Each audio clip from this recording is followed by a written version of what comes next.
Good evening. Light them with my word. This coming Sunday's Gospel is taken from Luke chapter 15, verse 1 to 32. This deals with the three parables with the theme that which was lost but now is found. This parable is coming from the lost sheep, the lost coin, and the lost sons, the younger and the elder sons, which sometimes called the parable of the prodigal son and of the eldest son. In verse 1, the tax collectors and sinners were all drawing near to listen to him. But the Pharisees and scribes began to complain, saying, "This man welcomes sinners and eats with them." To them he addressed this parable. Verse 1, ordinary Jews despise tax collectors for two reasons. First, tax collectors work directly or indirectly for the hated Romans. Secondly, the tax collectors often collects unreasonable taxes. In verse 2, the Pharisees and scribes grumbled, complaining, and murmured because of Jesus' friendly and welcoming attitude. Remember, Jesus eats with the tax collectors and the sinners and associate with them, no? But it was the tax collectors and sinners who come to him. This is not condoning, therefore, the behavior, but showing how God loves them and showing them the table fellowship. Remember the table fellowship in the early Christian community in Antioch? It is the table that represent the things that we have to introduce or discuss, or they have to resolve some kind of issues. But after that, they fellowship, they eat together, and they come into the resolution of what they are discussing. They come to Jesus, and Jesus welcomes them, of course, no? Pharisees and scribes are too strict and even distance themselves from the tax collectors and sinners, which they avoid with them and even doing business with them, and avoid mixing them socially. Before the same Jews, Pharisees and scribes were grumbling and murmuring as they complained how God leading them out of Egypt from the slavery of the Pharaoh. No? This can be found in Exodus chapter 15, in Deuteronomy chapter 1, and of course in Joshua and Psalm 106 verse 2. In response to the Pharisees and scribes, Jesus told them the parables of the lost sheep, the lost coin, and the lost sons, or the younger and elder sons. So, this is the response of Jesus, the three parables. Verse 4, the parable of the lost sheep. What man among you, having 100 sheep and losing one of them, would not leave the 99 in the desert and go after the lost one until he finds it? And when he does find it, he sits it on his shoulder with great joy. And upon his arrival home, he calls together his friends and neighbors and says to them, "Rejoice with me because I have found my lost sheep." I tell you, in just the same way, there will be more joy in heaven over one sinner who repents than over 99 righteous people who have no need of repentance. Who is searching? It was the Good Shepherd, God Himself, looking for us with His compassion, mercy, and love. In verse 7, take note of the message of Jesus of this parable. Sinners are loved and important before the eyes of God, leaving 99 sheep and search for the one lost. Verse 5 and 6, there will be rejoicing in heaven of one sinner who repents and joins God. This is the answer of Jesus in parable to the Pharisees and scribes who complained of Jesus joining with the tax collectors and sinners. No? Sinners are loved by God. In fact, sinners are the purpose of why Jesus came and redeem us. No? Why Jesus came? It is for the lost sheep, the sinners, and He will bring them and redeem them, bring them to His everlasting kingdom. Also with the lost coin, no? This is the same answer to the Pharisees and the scribe. In verse 8, "Oh, what woman, having 10 coins and losing one, would not light a lamp and sweep the house, searching carefully until she finds it? And when she does find it, she calls together her friends and neighbors and says to them, 'Rejoice with me, because I have found the coin that I lost.' In just the same way, I tell you, there will be rejoicing among the angels of God over one sinner who repents." This is the same answer, the same parable of the lost sheep. But remember, there will be rejoicing. No? We are reminded that all of us are sinners. All of us are loved by God. All of us are the purpose of Jesus, why He came here. And the most important, those who love the world, that He gave His only begotten Son to redeem us, brothers and sisters. So this is how God rejoices. God rejoices for one sinner. No, even one sinner. God is reminding us to help. No, all of us are by virtue of baptism, we are called to help, to evangelize, to bring people to Him. And there are a lot of people that needs help. So He reminded us, much that God loves so much, even one sheep, one coin that is lost, He will rejoice if that one coin or one lost sheep will join with us in heaven. So brothers and sisters, to continue in the lost son, then he said in verse 11, "A man had 2 sons, and the younger son said to his father, 'Father, give me the share of your estate that should come to me.' So the father divided the property between them. And a few days the younger son collected all his belongings and set off to a distant country, where he squandered his inheritance on a life of dissipation. When he had freely spent everything, a severe famine struck that country, and he found himself in dire need.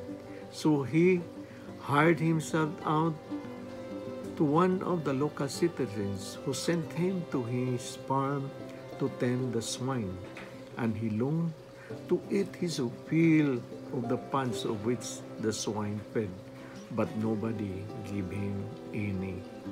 Coming to his senses, he thought, 'How many of my father's hired workers have more than enough food to eat? But here I am, dying from hunger. I shall give up and go to my father, and shall say to him, Father, I have sinned against heaven and against you. I no longer deserve to be called your son. Treat me as you treat one of your hired workers.' So he got up and went back to his father while he was still a long way off.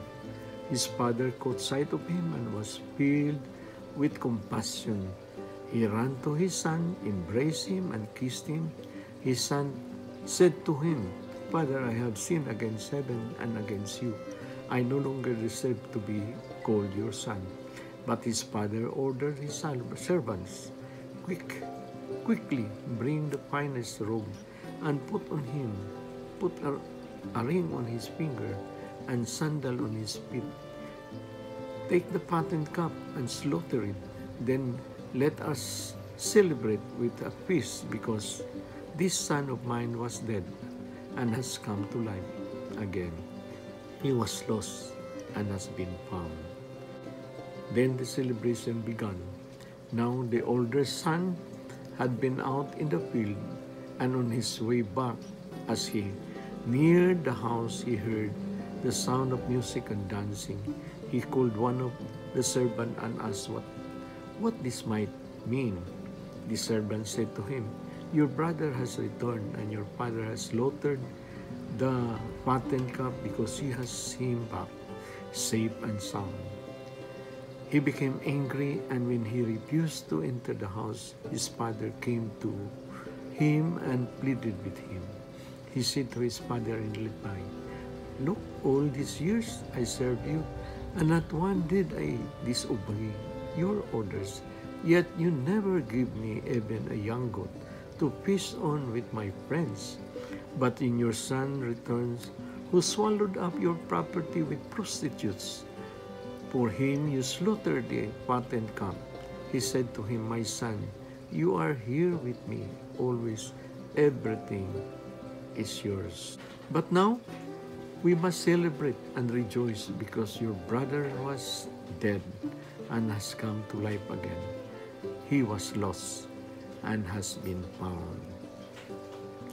This parable that shares the same theme with the parable of the lost sheep and the lost coin, share the theme of which was lost but now is found. So what does this mean? How does this answer to the Pharisees and the scribes? No?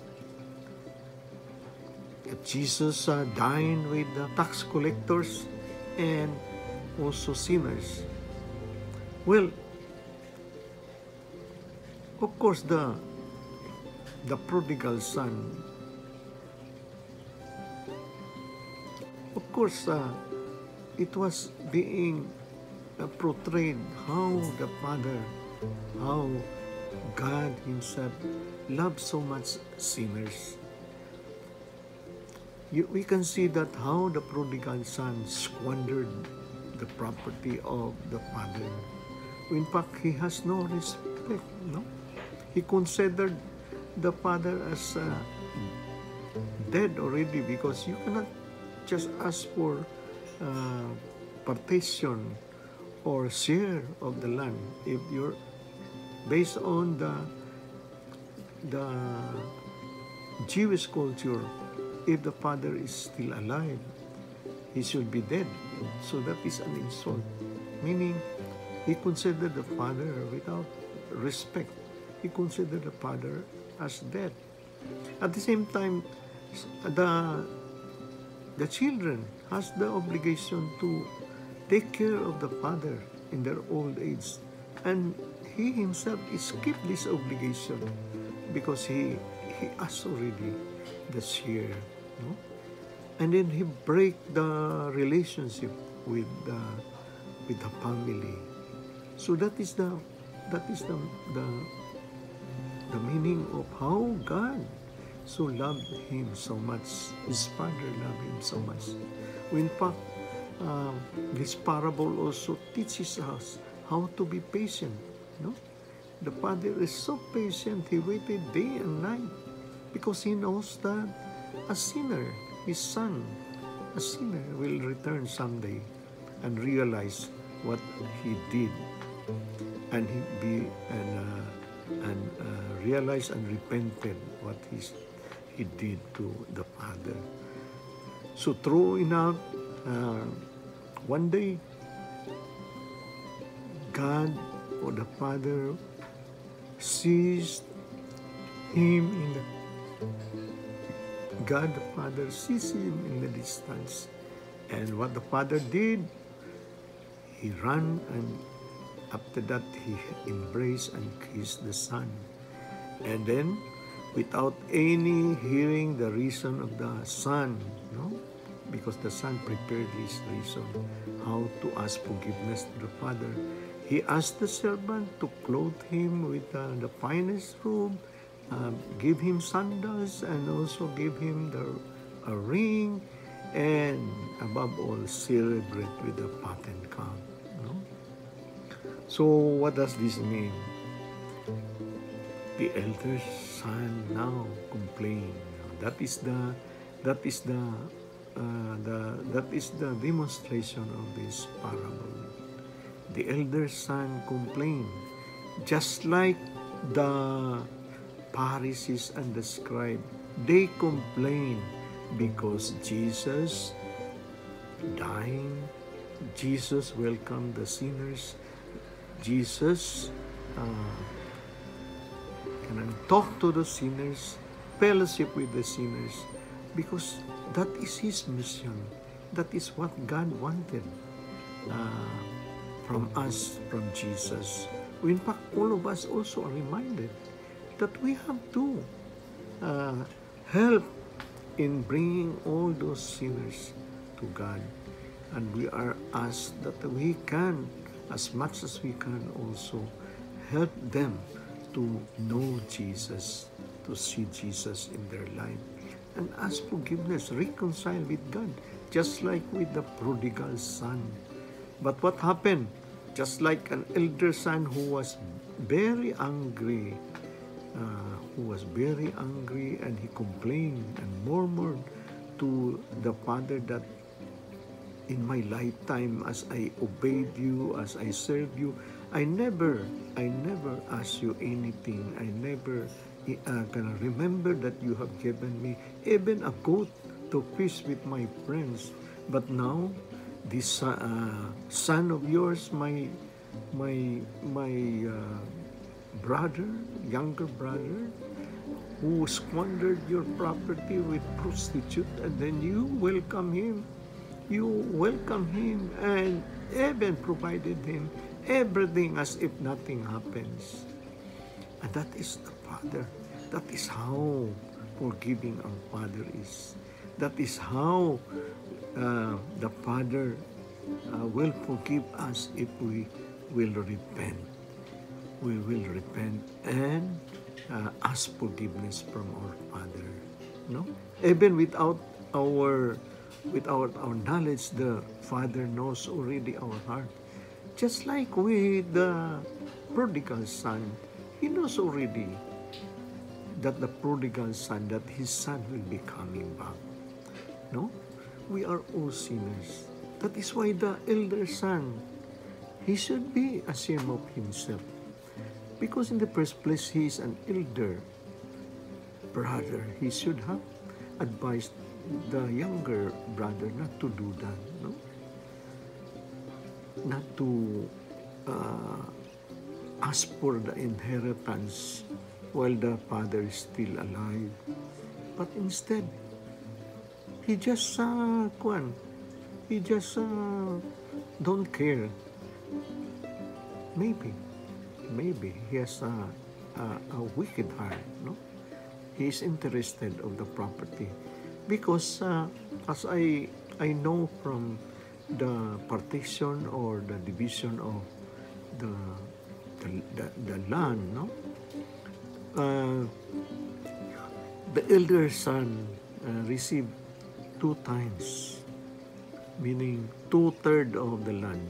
Only 1/3 is being given by the younger brother, and that is the culture, the law of the Jews in partitioning the land. No? He received so much, and yet he complained that his brother returned and remorseful of what he's doing. No, he did not even advise it.